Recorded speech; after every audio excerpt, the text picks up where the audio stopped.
Boa noite. Boa noite. Boa noite, doutor. Tudo bem?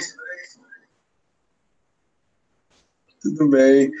Acho que o restante do pessoal já está entrando para o nosso encontro, viu? Certo. Mas de antemão já queria agradecer muito o senhor, viu? De nada. Prazer estar aqui com vocês. Obrigado. Vocês são da Liga de Obstetrícia do UFG, né? Não, a Liga de Ginecologia e Obstetrícia da UniRV. Da UniRV. Ah, entendi. Isso. Tá ótimo. Beleza.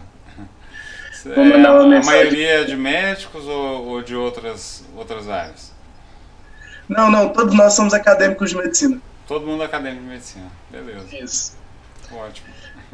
E todo mundo já tem assim um conhecimentozinho básico a respeito da ginecologia da obstetrícia, porque os nossos membros entram na liga por meio de processo seletivo. Então, Tá ótimo. vou mandar mensagem aqui no nosso grupo falando que o senhor já está disponível.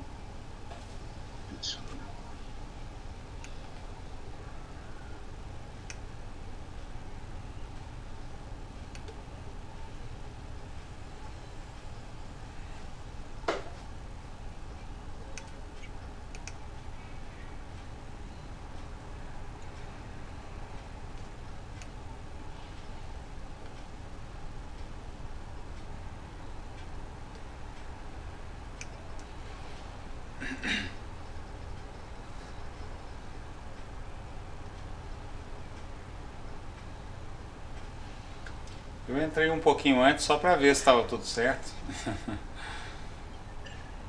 Mas pode ficar tranquilo. A gente pode até atrasar um pouco se você quiser. Por causa das Tudo outras bem. pessoas. Obrigado, doutor. Nada. São quantas pessoas na liga? Nós temos 20 membros. 20 é bastante. E são quantos por ano na UniRV? Oi? Não entendi. São quantos acadêmicos por ano na UniRV? Ah, nós temos 60 alunos por turma. Por turma. E é por Isso, semestre ou só é por ano? por semestre. Por semestre. Então são 120 por ano. Isso. Certo.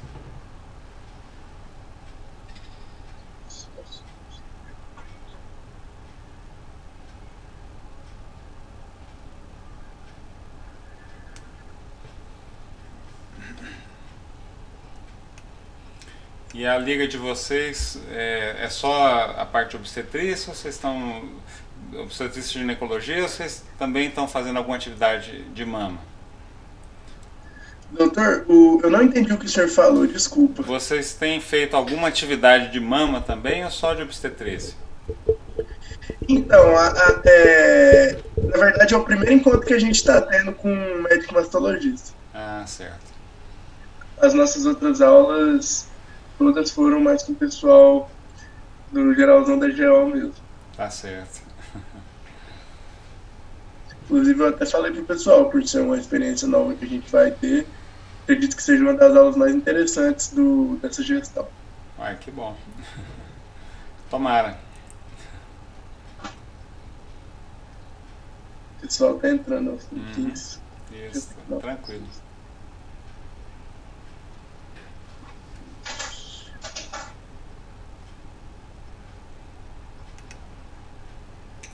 Eu coloquei, em vez de ter que autorizar para cada pessoa entrar, eu coloquei a senha, que aí a pessoa pode entrar, né? Tem essas duas opções no Zoom, né? Você ir autorizando cada pessoa, ou você pode colocar uma senha, a pessoa coloca a senha e já entra.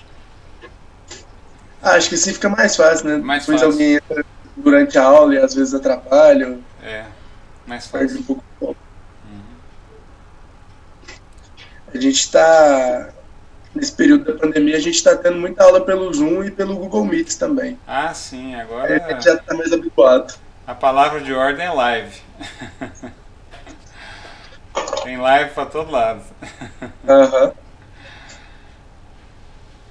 Mas eu acho que não tem muita diferença não entre os dois aplicativos, né? Sim. Não, não.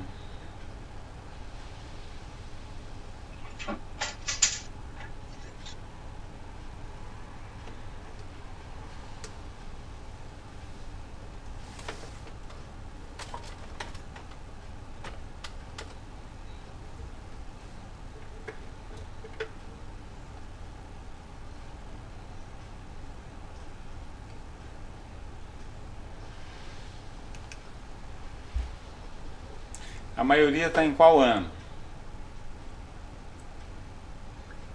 Na verdade, é bem variado, doutor. Uhum. Tem desde o do primeiro semestre até o último. Não, do primeiro período não tem ninguém. Todos são acima do quarto período. Certo. O nosso. Desde o último processo seletivo não entrou ninguém de algum período abaixo. Uhum.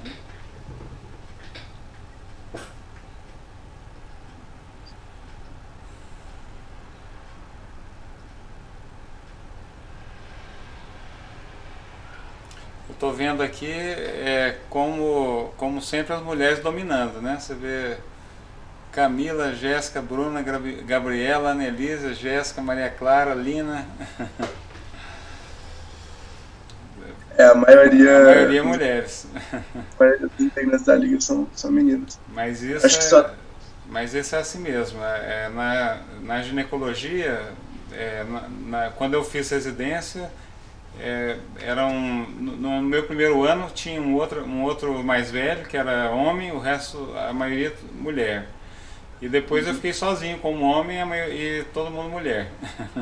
E na mastologia hoje também a maioria dos que estão entrando são mulheres.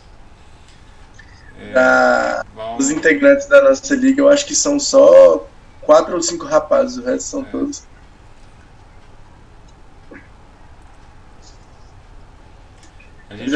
A gente oferece um fellow de reconstrução mamária, 1 ano só de reconstrução, e também os candidatos quase todos mulheres. Só teve já é o 7º ano, o primeiro foi homem, os outros todos mulheres. As mulheres estão dominando. E os currículos estão mais preparadas, estão com um currículo melhor, estão se esforçando mais.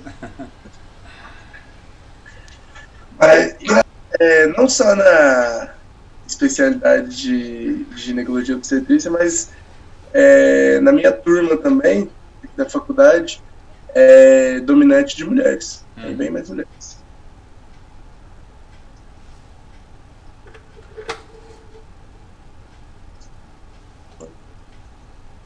A maioria é mulher mesmo.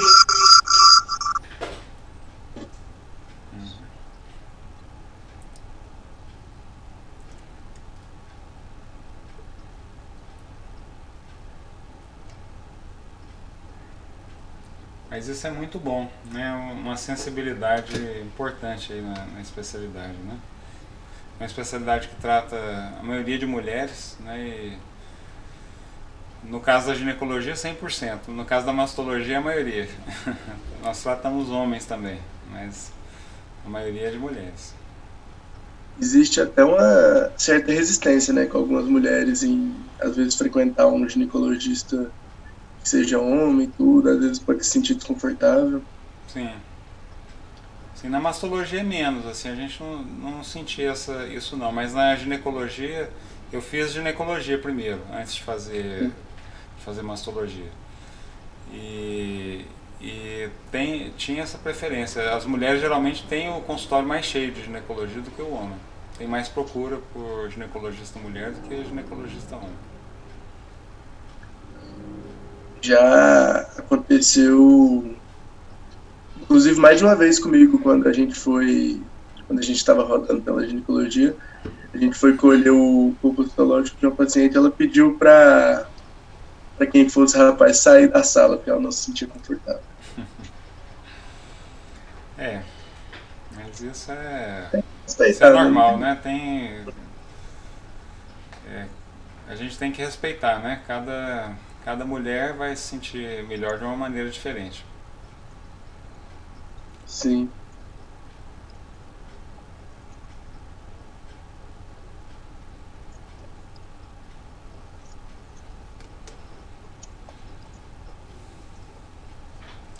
O que você acha, Luciano? Já o esperado era isso mesmo ou tem mais pessoas que você queria esperar? Não, eu acho que a gente pode ir dando início, sim, e no caso, se alguém for entrar, como está liberado, se alguém tiver um pequeno atraso, mas eu acho que a gente pode começar assim, por favor, doutor. Ah, ótimo.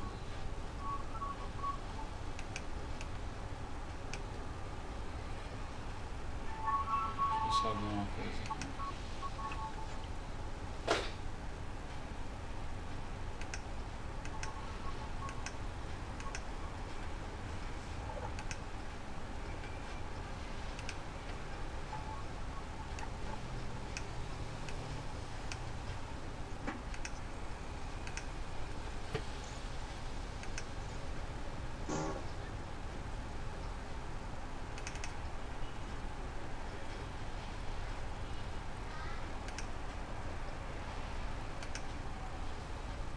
E aí, vocês estão vendo o compartilhamento de telas? Sim.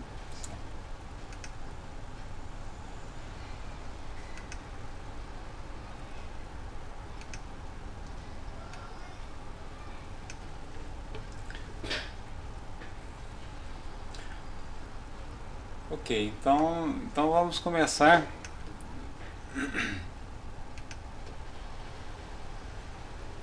Só um minutinho.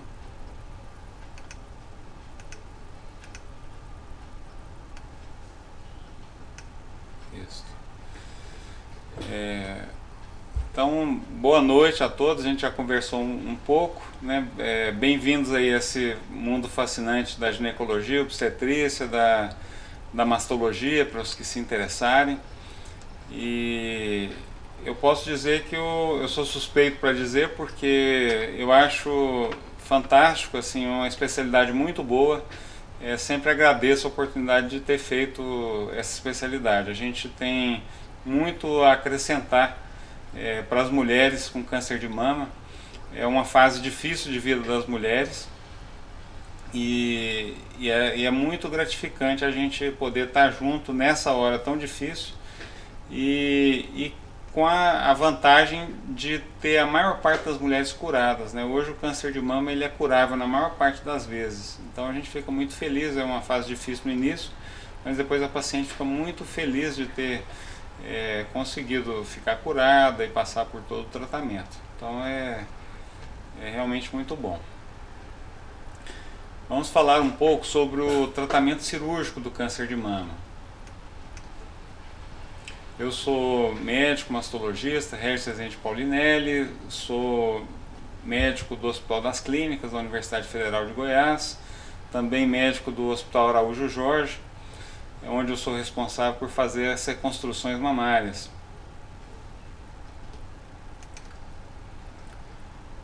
E o câncer de mama, ele depende, a chance de cura da mulher depende muito do estadio em que ela vem. O estadio 0 seria o carcinoma in situ, o mais inicial. Você vê que a chance de cura ela se aproxima de 100%. No estadio 1 também, no estadio 2 um pouco menos, no estadio 3, que é localmente avançado, e no estadio 4, que é metastático. Então, quanto antes nós conseguirmos descobrir o câncer de mama, maior a chance de cura. Só para vocês terem ideia, a chance da paciente estar viva após um diagnóstico de câncer de mama em 5 anos, ela é em torno de 90%. Nos Estados Unidos, no Brasil, na Europa, o Brasil ele também tem uma taxa alta de cura do câncer de mama. A gente fala cura de acordo com o tempo, cura em 5 anos, cura em 10 anos, porque existe a possibilidade do tumor voltar depois de muitos anos, mas o risco ele diminui com o tempo. E a cura vai depender de algumas coisas: o diagnóstico precoce, um acesso rápido ao tratamento e um tratamento adequado, os medicamentos corretos, a cirurgia adequada. Então, tudo isso vai levar à cura. E é interessante que uma grande parte dos recursos econômicos que são usados para o tratamento do câncer de mama são usados na quimioterapia e na radioterapia. Mas o que a quimioterapia e a radioterapia oferecem de aumento na chance de cura é o que está aqui em vermelho e em cinza. Deixa eu colocar um ponteiro aqui para ficar mais fácil. Então é isso aqui, cinza e vermelho é a chance da quimioterapia, em laranja a chance da quimioterapia e da radioterapia. Em amarelo seria a hormonioterapia, que são os comprimidos que a paciente usa, e aqui quase tudo, 80% da cura vai ser a cirurgia. A cirurgia que vai realmente curar a paciente com câncer de mama. Nos estadios iniciais ela é muitas vezes soberana, basta uma cirurgia para curar o câncer de mama, e quanto mais avançado, mais dependente de outros tratamentos também. E infelizmente o tratamento, uma das provas que o tratamento ele é bastante importante, o acesso ao tratamento rápido, aos medicamentos, é que existe uma diferença. Isso aqui é um projeto do GBCAM, que é um grupo que estuda câncer de mama no Brasil, e vocês veem aqui a diferença de sobrevida, a probabilidade de sobrevida no hospital público, no hospital privado e no hospital filantrópico. Então aqui em cima seria sobrevida global no público e privado, no público e filantrópico, e aqui, aliás, no privado e no filantrópico, e aqui embaixo você vê uma sobrevida bem mais baixa no hospital público. E a sobrevida global também nos estadios 3, que são os que mais dependem de medicamentos, quimioterapias mais avançadas, tem muitas novidades e os medicamentos são muito caros. Você vê que o público, o privado, ele tem uma chance de cura bem maior do que tanto o filantrópico como o privado, mesmo quando a gente separa por estadio. Então a gente precisa de melhorar muito aí o acesso das mulheres ao tratamento do câncer de mama. E o que seria a cirurgia do câncer de mama que tem essa chance tão alta de cura? Nós temos a cirurgia conservadora, que seria preservar a mama, ou a mastectomia, que seria a retirada completa da mama. Há vários trabalhos, aqui eu coloquei 5 trabalhos randomizados, prospectivos, que são estudos que eles sortearam quem iria fazer tratamento conservador e quem iria fazer a mastectomia. Isso na década de 70, onde todas as mulheres iam para a mastectomia. E esses dois indivíduos, principalmente, o Dr. Humberto Veronese, que faleceu em 2016 agora, com quem eu tive o prazer de ser aluno, de ser estagiário, de conviver com ele lá na Itália, e o Dr. Bernard Fisher, dos Estados Unidos, fizeram os dois maiores estudos, que tem publicação com mais de 20 anos de segmento, mostrando que o tratamento conservador aqui à esquerda tem a mesma chance de cura do que a mastectomia Halsted, que é a mastectomia mais radical, onde são retirados todos os linfonodos, o músculo peitoral maior, peitoral menor, e fica esse defeito tão evidente, assim, tão grave, como vocês podem ver. Então a chance de cura é exatamente a mesma, a recidiva, a chance do tumor voltar à distância ou localmente. Então isso foi um marco. A partir da década de 70 houve uma resistência inicial. O Dr. Humberto Veronese contava que quando ele propôs fazer esse estudo, os outros médicos do serviço levantaram e bateram a porta na cara dele, falaram que ele estava louco. Então algumas mudanças são difíceis, né, e precisa de muita coragem, mas isso realmente revolucionou o tratamento do câncer de mama. E a gente tem, a partir de então, esses são os estudos randomizados, nível 1 de evidência. Mas nós temos outros níveis de evidência, um pouco menores, assim, nível 2, nível 3 de evidência, não são estudos randomizados, mas que são estudos importantes que mostram também que o tratamento conservador ele é possível em vários outros elementos, não é só para tumores até 5 centímetros, que é o que foi proposto inicialmente nos estudos randomizados, tumor inicial até 4, 5 centímetros. Aqui, por exemplo, quando a gente divide, uma revisão sistemática, quando a gente divide o tratamento conservador entre o tipo molecular, porque o câncer de mama ele tem vários tipos diferentes, ele tem o HER2, o triplo negativo, o luminal, que são tipos de tumores, alguns mais agressivos, outros menos. O tumor HER2 e o triplo negativo, que são os mais agressivos, eles têm mais risco de recidiva local, do tumor voltar naquela mama que foi operada. Mas a chance não é diferente entre conservação e mastectomia. Se vocês olharem aqui, conservação, a chance de ter uma recidiva no tumor luminal é de 5%, na mastectomia é de 7%, foi até maior. O triplo negativo, que é o mais agressivo, 13% de recidiva. Na mastectomia, 13%. Então, tumores mais agressivos vão ter mais recidiva, mas não por conta da nossa cirurgia. Também existe a gente vê muito pessoas, médicos indicando mastectomia porque a paciente é jovem, que vai viver mais tempo e vai ter mais chance de ter um novo câncer de mama. Isso também não é uma coisa, não é algo inteligente. Nós temos aqui um estudo, por exemplo, com mais de 15 anos de segmento, com mulheres abaixo de 40 anos. E quem fez tratamento conservador e quem fez mastectomia não teve um desfecho diferente, teve a mesma sobrevida. Inclusive, quem fez tratamento conservador teve resultados melhores, teve menos recidiva local, menos metástases do que quem fez a mastectomia. Isso também se vê em vários outros estudos não randomizados, porque também pode existir algum viés de seleção que leva a esse benefício aí para o tratamento conservador. Mas, de forma geral, pelo que tudo indica, não tem diferença entre as mulheres que fazem tratamento conservador e mastectomia. Esse grande estudo também, comparando a sobrevida em tumores acima de 5 centímetros, que fizeram mastectomia ou fizeram conservação, não teve diferença de sobrevida. Tumores muito grandes que conseguiram fazer a conservação, que tiraram só uma parte da mama, também tiveram a mesma chance de sobrevida do que as pacientes que tiraram a mama inteira. Tumores com invasão localizada de pele também é a mesma coisa. Tumores multicêntricos, ou seja, são tumores em vários pontos da mama. Se for possível retirar todos os pontos, também a chance de cura é igual para tratamento conservador e mastectomia. Então isso tem mudado bastante a nossa prática ultimamente.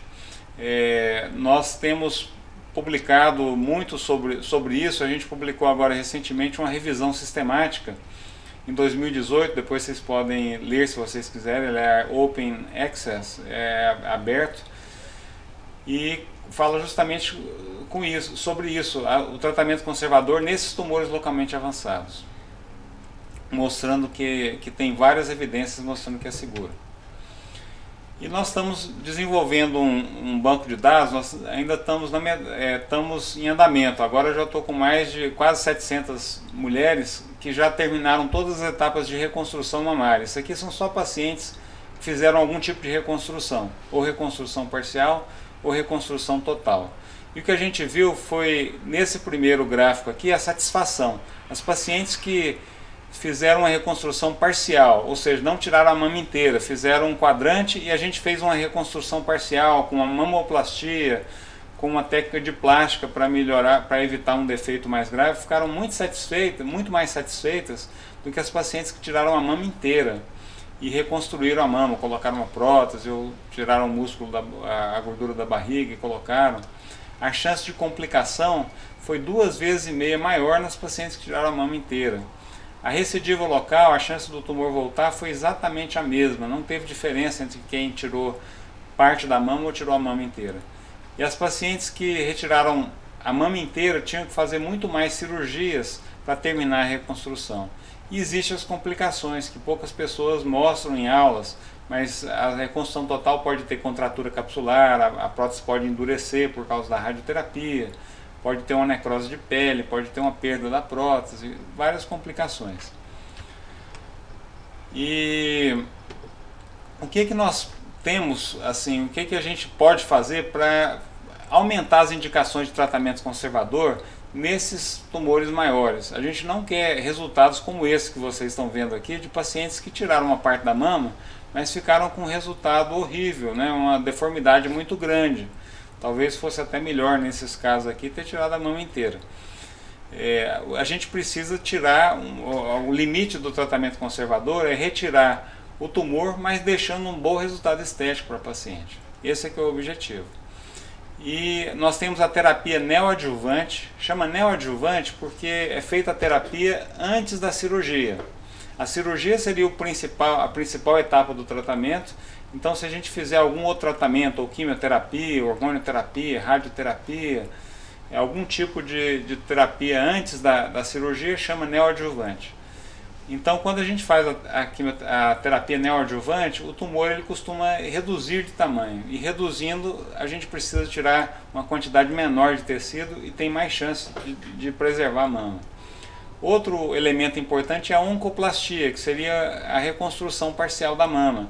Nós podemos associar técnicas de cirurgia plástica, tanto os cirurgiões plásticos fazem isso, como também mastologistas fazem isso. Muitos têm treinamento, tanto na plástica como na mastologia. E nós temos também uma meta-análise aqui embaixo, como vocês podem ver, mostrando que é seguro fazer essas plásticas associadas ao tratamento conservador. Nós vamos ter bom resultado sem aumento de complicações. A oncoplastia é algo relativamente novo, começou na década de 80 na Europa, e nós tivemos também na Europa lá acompanhando os serviços, na Alemanha, que foi o primeiro médico que começou a fazer esse tipo de cirurgia, e aqui o Dr. Petit da França, o Dr. Mário Hitchens da Itália, que também foram pioneiros, com que a gente teve a oportunidade de conviver e de aprender há muitos anos atrás. E a gente tem essa possibilidade aí da oncoplastia para aumentar a chance de tratamento conservador.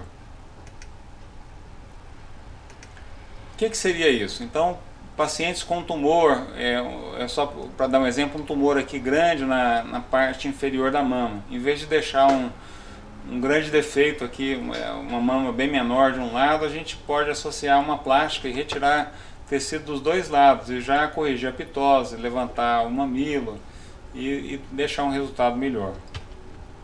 Aqui outro exemplo, um tumor grande também de 5 centímetros, a gente tirou parte da mama, das duas mamas e deixou um melhor resultado. Aqui um outro exemplo. A nossa reconstrução vai depender do tipo de tratamento oncológico que nós fizermos. Se nós fizermos tratamento conservador, é muito mais fácil, a gente pode fazer um retalho glandular, um pedículo, uma mamoplastia, que é uma técnica bem mais simples, bem mais tranquila. Se a gente teve que fazer mastectomia, se a gente conseguiu preservar o mamilo, ótimo, às vezes a gente consegue colocar uma prótese imediata. Se a gente preservou a pele também, às vezes. Se a gente tirou muita pele, nós vamos ter que colocar um expansor. Se a paciente tem radioterapia, que deixa a pele muito endurecida, que não deixa a pele expandir, então nós temos que usar retalhos miocutâneos, como do músculo abdominal, ou do grande dorsal, das costas, ou associar com lipoenxertia, que seriam enxertos de gordura, faz uma lipoaspiração e injeta gordura. Então nós temos várias técnicas que o mastologista ou o cirurgião plástico podem dominar para melhorar esses resultados. E aqui só para vocês verem exemplos, né, pacientes que tinham expansor, tirou muita pele, a gente colocou um expansor, aumentou a mama, depois aumentou um pouquinho a outra mama, fez a reconstrução do mamilo.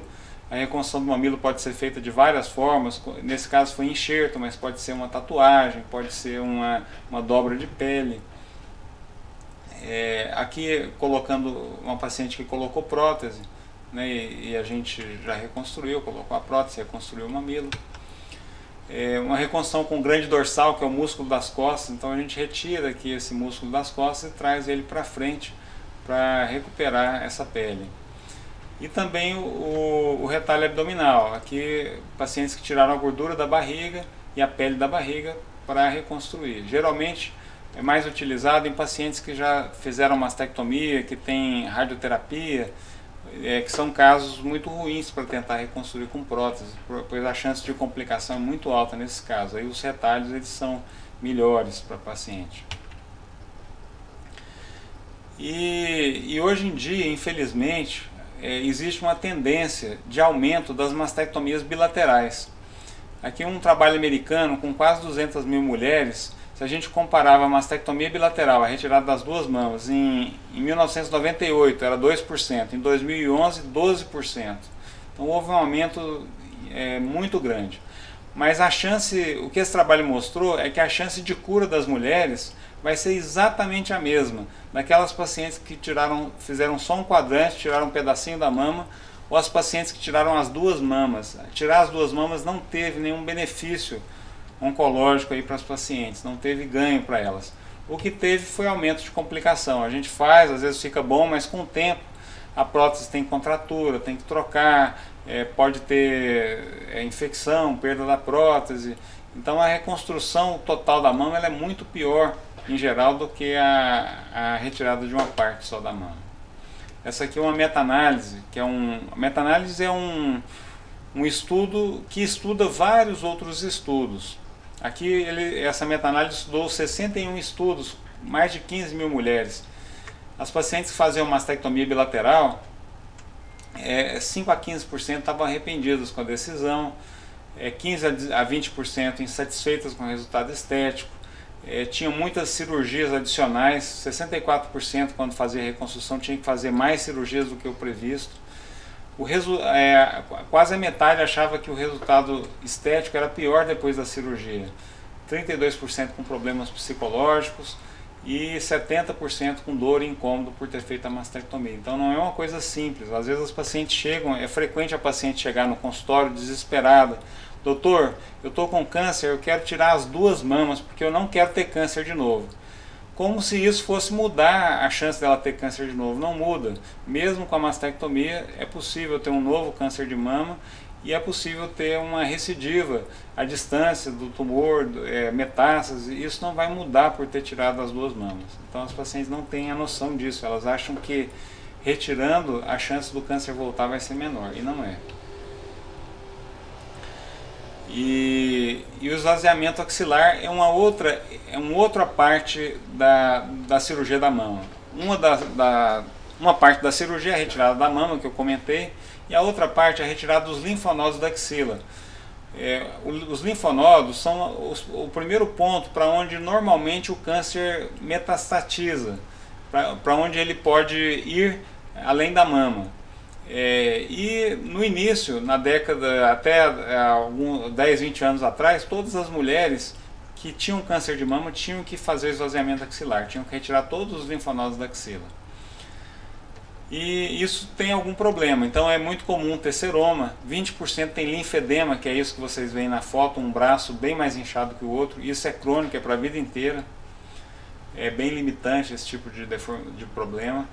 70% tem parestesia, que é uma dormência no braço, 30% tem dor no braço, 25% fraqueza, 15% restrição do ombro. Então o esvaziamento axilar ele é algo bastante ruim para a paciente do ponto de vista de morbidade, mas muito importante para a cura do câncer de mama em alguns casos. Então ele continua sendo feito, mas felizmente nós temos algumas mudanças nos últimos anos. Uma delas foi o linfonodo sentinela, que também o professor Veronese, que eu mostrei, foi um dos pioneiros nessa área. Isso mais recente, já depois dos anos 2000. O linfonodo sentinela seria o primeiro linfonodo para onde o câncer ele costuma ir. Então tem vários linfonodos na axila, mas 1, 2, 3 linfonodos são geralmente aqueles para onde o tumor vai primeiro.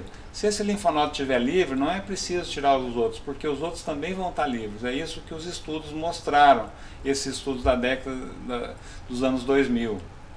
Ele pode ser retirado com material radioativo ou com corante, principalmente esses 2 métodos. E nós temos ainda mais mudanças.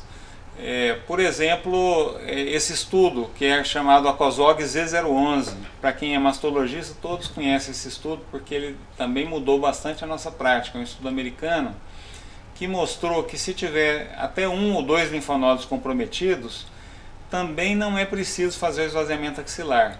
A chance dos outros linfonodos estarem comprometidos é muito baixa e mesmo que eles estejam comprometidos, eles não vão desenvolver metástase, não vão progredir, porque a paciente vai fazer quimioterapia, vai fazer radioterapia e isso também mata o câncer de mama.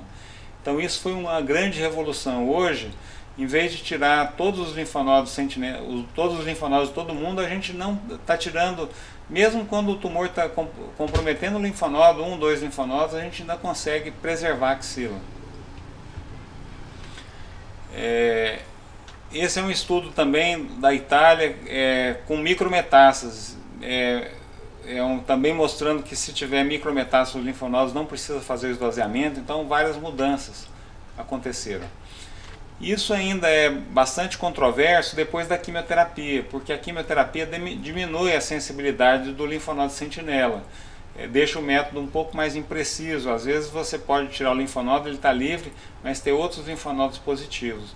E é uma doença resistente que não morreu com a quimioterapia. Então, isso tem evoluído. Esse aqui são alguns estudos, eu não vou entrar em detalhe porque é muito técnico. Eu acho que não tem um interesse tão grande para vocês nesse momento agora. Vai ter um interesse maior quando vocês estiverem fazendo mastologia, talvez alguns de vocês. Mas é possível também fazer linfonodo sentinela se o tumor era positivo e ele negativou. Então, mesmo após a quimioterapia. Isso também é um avanço. E nós temos vários desafios. Como eu comentei, a gente dedica muito à reconstrução mamária. Hoje eu sou em Goiás quem mais faz reconstrução mamária, disparado, porque eu faço, além das pacientes do meu consultório, vários colegas encaminham também para o consultório. Eu faço as reconstruções no Hospital Araújo Jorge e boa parte das reconstruções do Hospital das Clínicas. Então a gente tem uma experiência muito grande e a gente acha que a reconstrução ela traz uma qualidade de vida para a mulher muito grande, que deve haver um investimento nesse sentido. A taxa de reconstrução mamária no Brasil ela é muito baixa, olha só, só 15% das pacientes que faziam mastectomia em 2008 que conseguiam reconstruir, 85% ficava sem a mama, pelo SUS. E agora tem aumentado um pouco, já está em 30%, mas mesmo assim a maioria que faz mastectomia ainda fica sem a mama. Então a gente tem muito a caminhar, a gente tem várias iniciativas aí para aumentar o número de médicos que dominam essas técnicas de reconstrução, porque elas são complexas, são difíceis, são várias técnicas. A gente tem um curso de reconstrução no Hospital Araújo Jorge. A cada ano 12 médicos vêm do Brasil todo para poder fazer várias cirurgias juntos conosco. Vários professores do Brasil, do exterior vêm também dar aula. A gente faz centenas de casos de reconstrução mamária em um ano. Então todos os anos a gente tem esse curso, já vai para o 8º ano agora no ano que vem. Nós temos também um estágio, um fellow de oncoplastia, que são alguns dos fellows que passam um ano com a gente só por conta da reconstrução mamária no Araújo Jorge. A gente tem livros publicados sobre reconstrução mamária. Temos também um curso em Curitiba que nós organizamos em cadáveres e também em porcos para os médicos treinarem a fazer os retalhos miocutâneos, treinarem primeiro nesses modelos antes de fazer a cirurgia em humanos. E nós temos também, nós criamos agora no começo da pandemia um site com várias técnicas de cirurgia, com várias cirurgias da mama, desde as mais básicas até as mais complexas de reconstrução mamária, todos os tipos de técnica. Vídeos de 5 minutos, vídeos curtos mostrando detalhes das técnicas, também várias aulas, inclusive essa aula de hoje eu vou deixar lá disponível para vocês, se vocês quiserem rever, pegar o nome de algum artigo para ler, que eu coloquei na aula, mas não entrei em detalhes. Então vocês podem depois acessar esse site, pode ser por esse endereço que vocês estão vendo, ou pode também pegar o celular e colocar a câmera nesse QR Code, que vai dar o acesso já direto ao link. Eu fiquei muito feliz porque tem pouco mais de 6 meses que eu criei o site, e mais de 2.000 médicos, já está em quase 3.000 médicos agora, que tem acessado o site do mundo inteiro, de todos os continentes.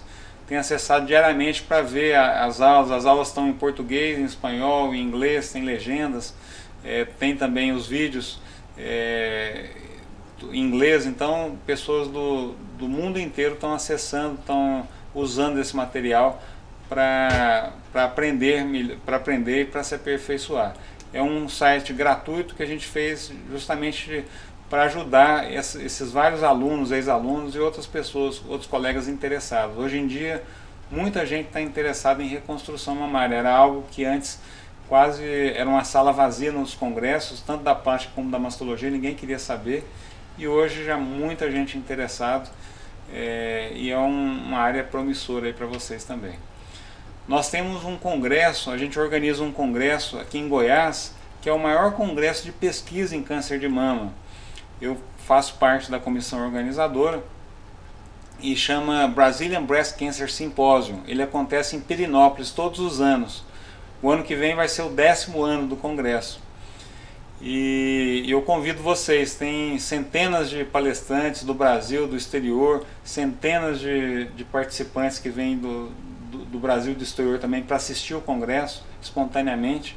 Ele vai ser virtual e presencial, e é muito gostoso lá em Pirenópolis, vocês devem conhecer, é na Pousada dos IPs, então guarda aí a data, 13 a 15 de maio, espero vocês lá. Então, obrigado pela oportunidade de estar aqui com vocês, de estar discutindo, e a gente fica aberto para esclarecer as perguntas. Eu procurei usar uma linguagem mais simples, mas às vezes o que a gente acha que é simples nem sempre é tão simples assim, né? Às vezes quem está vendo um determinado assunto pela primeira vez pode ter algum termo que eu utilizei que eu achei que era fácil de entender, mas pode ser muito técnico, e eu estou à disposição de vocês para a gente poder conversar a respeito. Doutor, já de antemão, agradeço bastante o senhor, a aula foi excelente, e muito obrigado por ter passado esse momento aqui com a gente. A gente sabe que às vezes está tarde, é meio difícil, meio corrido, mas muitíssimo obrigado. Para mim é um prazer estar aqui. E queria aproveitar para já tirar uma dúvida com o senhor.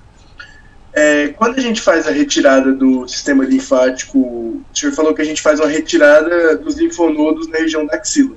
O senhor citou vários problemas que essas pacientes tinham. Não chega a ter nenhum problema na drenagem do sistema linfático desse organismo, não? Não, o problema é na drenagem linfática do braço. Então aquele braço ele fica com a drenagem linfática prejudicada, e tem mais chance de ter infecção e tem mais chance de ter linfedema, de inchar. E essas pacientes têm uma série de restrição também ao longo da vida. Para diminuir o risco de ter alguma infecção e para diminuir o risco do braço inchar, a gente pede para essas mulheres nunca mais fazer cutícula, nunca mais pegar muito peso com esse braço, nunca mais pode medir pressão naquele braço que fez o roseamento, pegar veia sempre tem que ser no outro braço, não pode usar anel, aliança, nada disso, porque o braço pode inchar e ela pode perder a circulação de um dedo, por exemplo. Então é uma limitação para a paciente para a vida inteira. Se ela for costurar tem que usar dedal, se ela for cortar uma carne tem que usar uma luva de açougueiro. Então felizmente a gente viu isso mudar.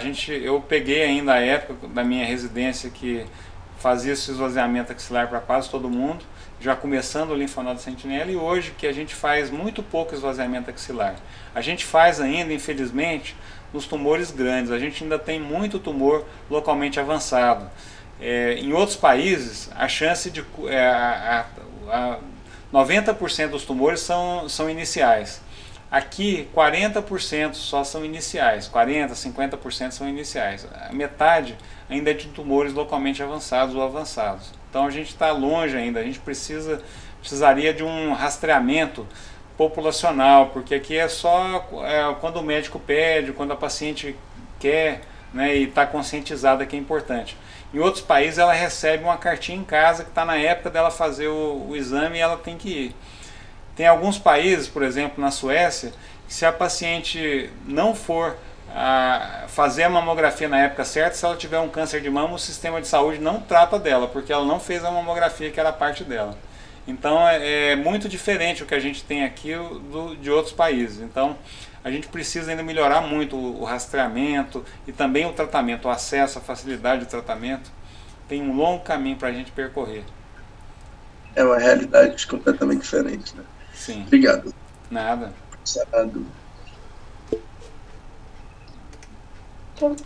Doutor, e quanto à mastectomia preventiva, ela mostra realmente benefício? A mastectomia preventiva, ela pode reduzir 95% a chance de ter um câncer de mama. Mas como eu mostrei para vocês, a mastectomia não é uma cirurgia estética, não é uma coisa tão simples. Eu mostrei quanto que é maior a chance de ter complicações. Para vocês terem uma ideia, a chance da paciente perder uma prótese por estética, fez uma mamoplastia de aumento, é menos de 1%. A chance da paciente perder a prótese numa reconstrução mamária é em torno de 10%. Então é 10 vezes maior a chance dela perder uma prótese, ter que operar de novo, fazer outras cirurgias. Então, quando que a gente faz a cirurgia preventiva? Infelizmente, vários médicos têm feito indiscriminadamente. A paciente tem câncer de um lado, já tira as duas mamas. Inclusive, eu já vi pacientes que chegaram no meu consultório sem as duas mamas. Eu falei, a senhora teve câncer nas duas mamas? Não, doutor, eu operei lá em São Paulo e o médico falou que só me operava se eu tirasse as duas. Então, a gente vê uma série de distorções e isso não está respaldado na ciência. A paciente que tira as duas mamas, ela não tem mais chance de cura. A gente reserva essa cirurgia preventiva para paciente que tem um altíssimo risco de ter câncer de mama. Por exemplo, quem tem mutação genética. Vocês devem lembrar da Angelina Jolie, por exemplo, que foi muito noticiado, apareceu muito na televisão. Ela tinha uma mutação no gene BRCA1. Quem tem a mutação nesse gene tem 80% de chance de ter câncer de mama ao longo da vida e 40% de chance de ter câncer de ovário, entre alguns outros cânceres também. Então, a Angelina Jolie, ela fez 3 cirurgias reconstrutivas da mama, não é uma só, a cirurgia reconstrutiva não é uma só. O paciente acha que tirou e colocou uma prótese e tá linda como se fosse fazer uma estética. Ela fez 3 cirurgias, reconstruiu e tirou os ovários também. Então é algo bastante radical, mas nesse caso dela está justificado, não é obrigatório, mas como o risco era muito alto, tudo bem, né? Ela está no direito e realmente a retirada da mama, nesse caso, ela reduz a mortalidade pelo câncer. Tem outras situações, um histórico familiar muito florido, mesmo sem ter a mutação genética, alguns casos, alguns tipos de lesão que aumenta muito o risco de câncer de mama, como carcinoma lobular in situ. Tem algumas circunstâncias muito específicas em que a mastectomia profilática ou redutora de risco ela tem sua função, mas não para todo mundo, como a gente vê, infelizmente, mais por medo ou por desespero das mulheres, e às vezes o médico, não sei se por não ter tanta convicção no tratamento conservador ou por ter um conflito de interesse, porque vai ser muito melhor para ele do ponto de vista financeiro operar mais do que operar menos. Então, eu não sei, eu quero imaginar que não seja esse o motivo, né, que sejam outros, mas a gente sabe que precisa de muita informação para as mulheres, né, precisa de uma conscientização aí do que realmente é importante. Fazer o mínimo possível para a mulher ficar o máximo curada. Essa que é a ideia. Professor, Uhum. qual que é a indicação de buscar esses genes, por exemplo?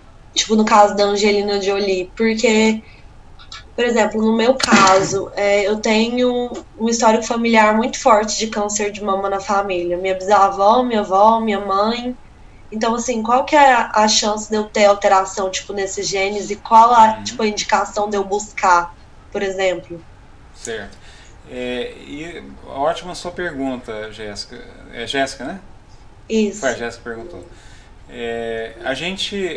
Os testes genéticos eles já foram muito caros, eram mais de 10 mil reais para fazer um teste, agora está em torno de 1.500 reais, então barateou muito, e por ser mais acessível hoje em dia, a gente tem indicado com mais frequência. Na época, quando saíram os testes, a pessoa tinha que ter um histórico familiar muito florido, como você comentou, vários casos na família, para que a gente pedisse. Hoje, os critérios eles já são mais flexíveis. Tem algumas pessoas até achando que qualquer mulher com câncer de mama deveria fazer o teste genético. Ainda não é a rotina isso.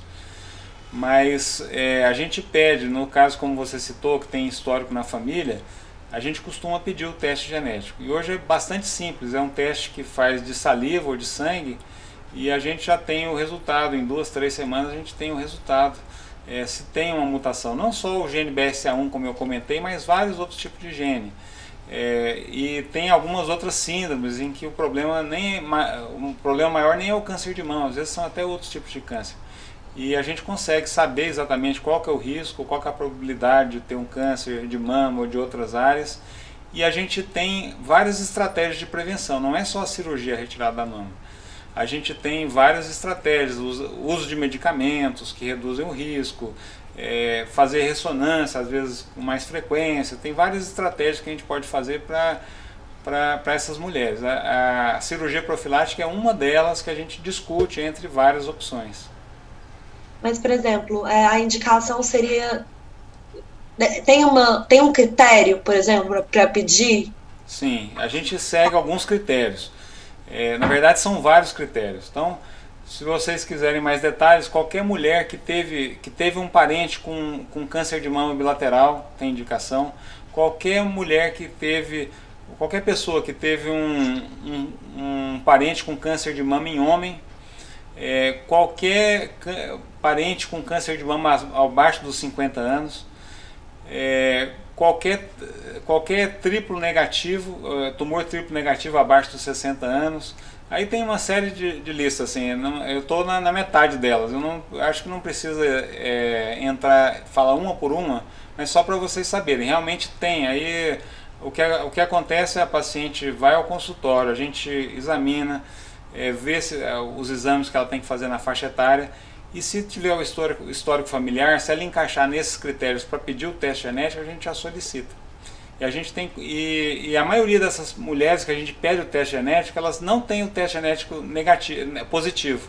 Então, geralmente, o mais comum é a paciente vir muito preocupada, achando que é certeza que vai ter câncer de mama, porque tem muito caso na família, mas ela não tem a mutação genética, o risco não é tão alto assim. Então, esse é muito mais frequente do que a gente achar realmente a mutação. Mas como o teste hoje é bem frequente, a gente opera pessoas com mutação genética quase todos os meses. Eu operei. Mas o que predomina mais, esses fatores genéticos ou os fatores ambientais no câncer de mama? No câncer de mama predomina mais os fatores ambientais. 70% do câncer de mama é esporádico. O câncer de mama ele é muito frequente. 1 em cada 10 mulheres no Brasil vão ter câncer de mama. Então não precisa ter nenhum histórico na família. 70% das mulheres com câncer de mama não tem ninguém na família com câncer. Porque é tão comum que toda mulher tem que se preocupar, independente de ter histórico na família ou não. Agora, quem tem um histórico na família, o risco é maior. E aí a gente pode investigar se ela está nessa situação de altíssimo risco, em que seria justificado, por exemplo, uma cirurgia tão radical como essa de tirar preventivamente a mama ou o ovário. Entendi, obrigada. De nada.